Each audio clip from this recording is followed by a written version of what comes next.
All right, so I'm just describing.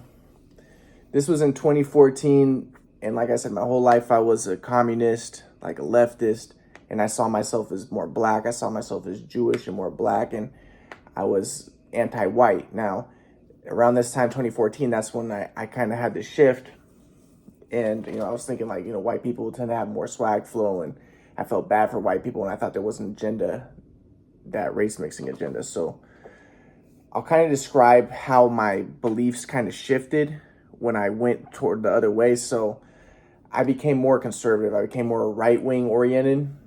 And like I said, I think a part of it was I thought, well, maybe my dad will talk to me if I become more of a right winger, right? Because my dad was more of a right winger, and there was a lot of reasons. And I thought also maybe it will help me get my basketball videos, because I thought my friends, they were some of them were Christian, and maybe if I became right winger, they'll be give me basketball videos, and maybe even if I got power, then I can get more basketball videos and stuff. And so I can study the swag flow, study all that stuff. I'm not going to go into detail about what that is, but so I'll just kind of give a general gist of how my ideas switched. Whereas like before, I was very much like, for sexual liberation. I was for porn, because I thought like, people who are against porn and against, sexual freedom and stuff tend to be Nazis or tend to be white supremacists, and they just want to make women into baby makers. But when I switched, I became more like, yes, women should, I became more traditional. Before I was like,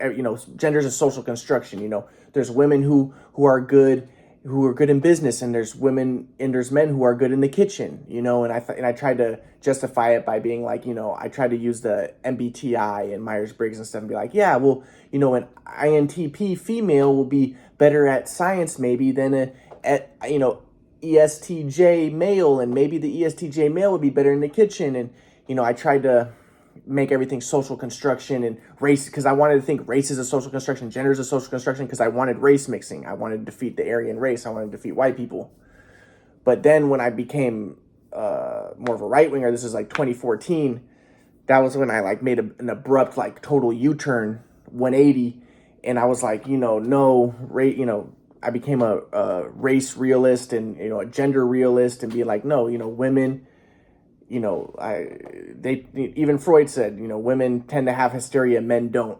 Women have different brain structures. They're more communal and more feeling oriented. Men are more action oriented, and women should be in the kitchen. Remember, I also went to, in 2012, or 2013, I went to that Israel trip with the Orthodox Jews, and that's what they were kind of teaching in them. I remember I hated them. I was like, these people are just white supremacists. They just are nationalist white supremacists, and I hate these people. And because I was anti-white, and I thought that they were just pro-white, and I was against white people. But then I kind of switched, and I was like, no, no, gender is not a social construction, and race is not a social construction.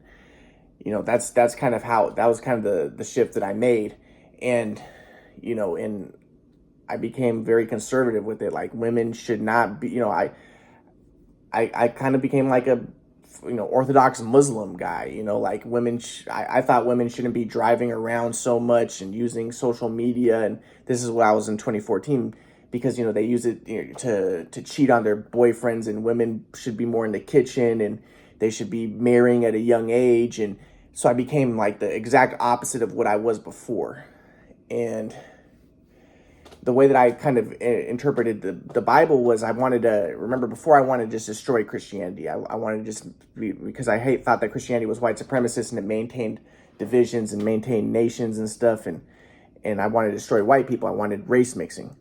But, and if anything, I wanted to prove that Jesus was a communist. But then when I switched to become more nationalist, right winger, pro-white, I started to think more like, yeah, well, actually, I kind of followed what the Black Hebrew Israelites taught. Like, yeah, Jesus said to love your neighbor, but he wasn't talking about like your neighbor who's a different race. He was talking about your neighbors who are Israelites. And love your enemy, but even your enemy who's an Israelite. He wasn't talking about like love, your enemy who's a different race. And regardless, even Elijah, he says, love your enemy, because it puts hot coals on their head. Or when Jesus, he heals the Roman commander, but then he ends up, metaphorically destroying the Romans when the water swallows the pigs, after he heals Legion, which represents the legions of Rome being destroyed. And and by loving his enemy, he destroyed his enemy. So, but really, you're not supposed to love other races, and you should stay with. I became a nationalist. I became basically like a national socialist. I basically became like a Nazi. And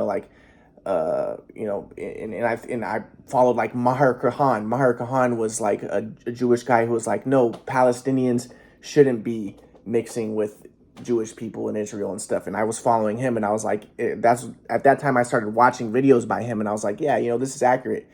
And before, I wouldn't have liked Maher Khan, because I would have been like, this guy's a white supremacist. He's a nationalist. He wants to maintain division, and I was for race mixing. But then I started to become the opposite. I was like, maybe race mixing isn't the way. And, maybe I was wrong being anti-white and everything. So, so then I started trying to, follow or understand the stories of Jesus through that prism. And so basically I started thinking like, yeah, Jesus never taught like race mixing. If you look at the whole Bible, it never really taught race mixing. Like, what originally I kind of wanted to believe that, because I wanted to believe that the Bible was just genetic Darwinism, and I wanted to just undercut the Bible and be like, see, the Bible is just genetic Darwinism, and that's why Nathan didn't want the Jews marrying Persians, because it's to maintain the genes of his tribe, and it's just his part of his subconscious, because I was a Freudian Marxist Darwinist, right?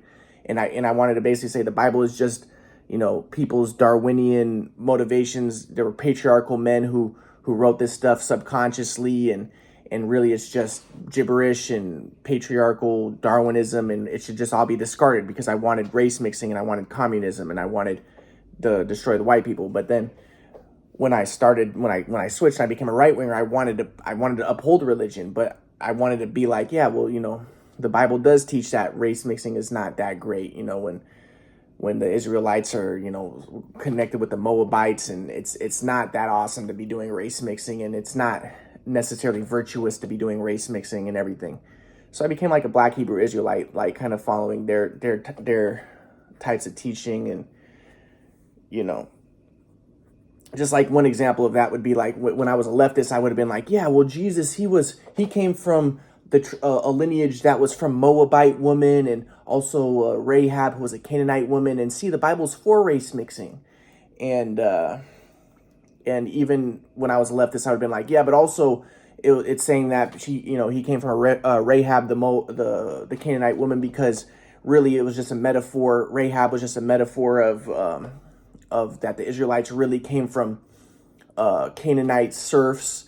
And Rahab was just an allegory of the Canaanite serf rebellion when she helped to destroy Jericho. And in the New Testament, when Jesus, he heals the Canaanite woman, and then that was just an allegory of the Canaanite serf rebellions, and really the Bible's communist, and it's all just allegories and metaphors of Canaanite serf, rebellions and communist Marxist rebellions. And really the Bible's just Marxist. And I wanted to just undercut all religion and just completely obliterate it, because I thought that religion was white supremacist. But then when I became like a right winger, I was like, no, I kind of wanted to uphold religion and be like, no, and actually, maybe, God is real, and God is not really for race mixing. And yeah, the way I would do it then would be like, yeah, there is race mixing in the Bible, and yes, Jesus comes from, a Moabite woman who converted and stuff like that. But, like the Black Hebrew Israelites or the Messianic Jews, they would be like, yeah, sometimes it's okay for people to convert and everything, but, it's not necessarily, race mixing is not necessarily ideal. And, so basically I just became kind of the opposite. Before I was anti-white, and then I became pro-white. And like one way that you can interpret it would be like, yeah, well, Jesus came from that lineage because, the dark forces are so evil that Jesus had to go through an avenue that was kind of non-linear, and that was unexpected. Otherwise, Satan and the dark forces wouldn't have allowed Jesus to be born, to save Israel, and again, I still wanted to think that Jesus was more of a nationalist. So at this point, at first I wanted to believe that Jesus was a communist. When I was a communist, I wanted to believe Jesus was a communist. Then when I became a nationalist, I wanted to be like, no, Jesus was a nationalist, and he wanted to just save Israel. And remember, it was only when I was in Kauai that I started listening to Messianic Jews and started, learning from them, and they're saying, yeah, Jesus didn't come for everybody, and Paul even didn't come for everybody. He only came for the lost tribes of Israel, and and even the Samaritans were just lost tribes of Israel. And I liked that at first. At first, when I was a communist, I wanted to believe that because I was like, oh yeah, so the Bible is just Darwinism, and really, these guys are just following their Darwinian instincts to preserve their tribes, and so let's just discard a religion. It's just a signpost of Darwinism, and let's have communism. But then, when I became a right winger and I wanted to, became pro-white and I wasn't for race mixing and communism, I was like, yeah, well, maybe, race mixing is not great. And maybe Jesus did only come to save the lost tribes of Israel. And maybe, we're not trying to, it's not necessarily righteous and virtuous for people to race mix. And, so I was against the whole, I didn't like the whole Christian liberals who are like, yeah, or like the Christian, like, liberation theology, or like social welfare theology. Like, yeah, the communism type of Christians. Like, I was at first kind of like a communist Christian when I was a communist. Like, yeah, Jesus was a communist and he wanted everybody to share. But then I kind of switched when I became a nationalist and I became a right winger. And I was like, no, Jesus was not like that. So again, like, your ego can really change how you view things, right? But no, Jesus was not for race mixing. He was not for that. And I became more pro-white, right? But anyway, so at this point, I was in San Diego. This is 2014. I was staying with my aunt, and I wanted to get basketball videos of when I was younger. And I was posting my, my right-wing ideas at this point now. So I wanted to believe, like, that race mixing was not necessarily good. And, perhaps the white people are lost tribes of Israel, like the Danish and the British, and they shouldn't be mixing with the darker races. And, and I basically became the opposite of what I was before. Before I was really for race mixing, and then I became the opposite. So, but at this point, I wanted to get basketball videos still when I was younger because I wanted to study the swag flow. And I'd lost the swag flow when I was in college. When I watched videos, I'm not going to get into details, but I want to study that. And I did things that were just incredible, that people don't do. Like, you watch NBA now, or even NBA back in the day, you don't see anybody do the type of stuff I was doing. And I had videos, but like I said, a lot of them are lost during that day when my friend tried to steal my car. But I wanted to get videos, and I didn't have many to begin with because my mom and dad didn't record me, because my mom didn't want to make mistakes. My dad wanted to watch, and it's sad, but I wanted to get more videos. So, I was telling my aunt, can I go to my grandma's house, because she had the few videos I had, and I wanted to put them up online, just so, I could have them preserved, and also I could show people how good I was based off of those few videos I had. And, and I wanted to study them. I wanted to study the swag flow. I wanted to study all that. But my aunt, I was in San Diego. My aunt was saying, no, you can't go back to Los Angeles and get the stuff from your grandma's house. So I was stuck in San Diego. While I was there, I went to UC San Diego and I talked to some professors. I showed them the Quadrant model. They said it was very good, like Professor Hager and some other professors.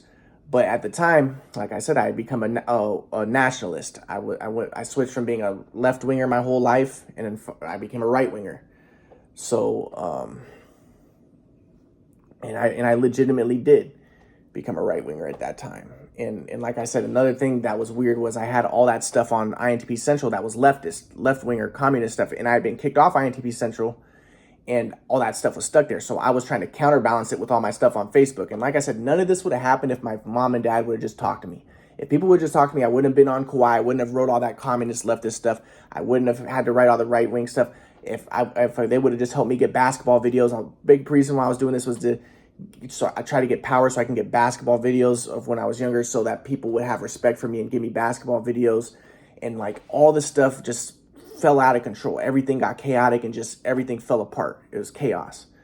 So I was in San Diego, and I become a right winger. So I was now writing my right wing ideas online, and I was following all the right wingers like David Duke and Craig Cobb. And this is before internet censorship, so there was like all their stuff was on YouTube and Facebook and all that stuff. And I basically became the opposite of what I was before. I was following the Messianic Jews and the Black Hebrew Israelites, and I became very pro-religious. Remember, when I was a left winger, I was very anti-religious. I hated religion. I thought religion was white supremacist. And then I became a right winger in 2014. I became very pro-religious.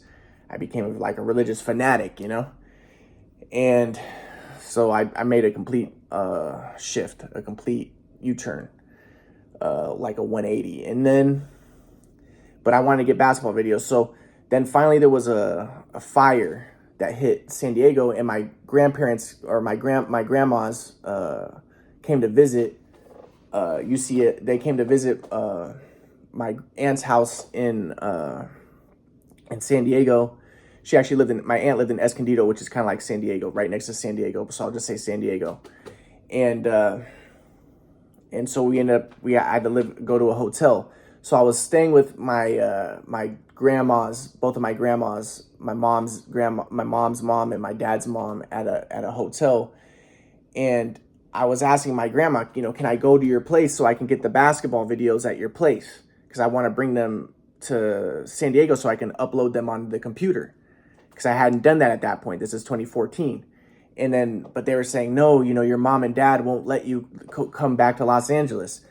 But I wanted to get my basketball videos. So they're like, well, we can mail them to you. But I was like, do not mail them because I don't want anything to happen to them. These are the only videos I have.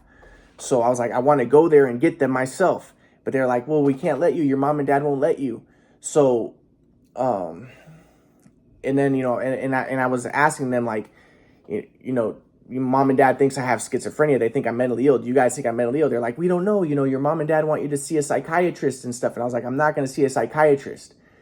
And, so I was upset. And then, so I wanted to get my basketball videos. They wouldn't let me.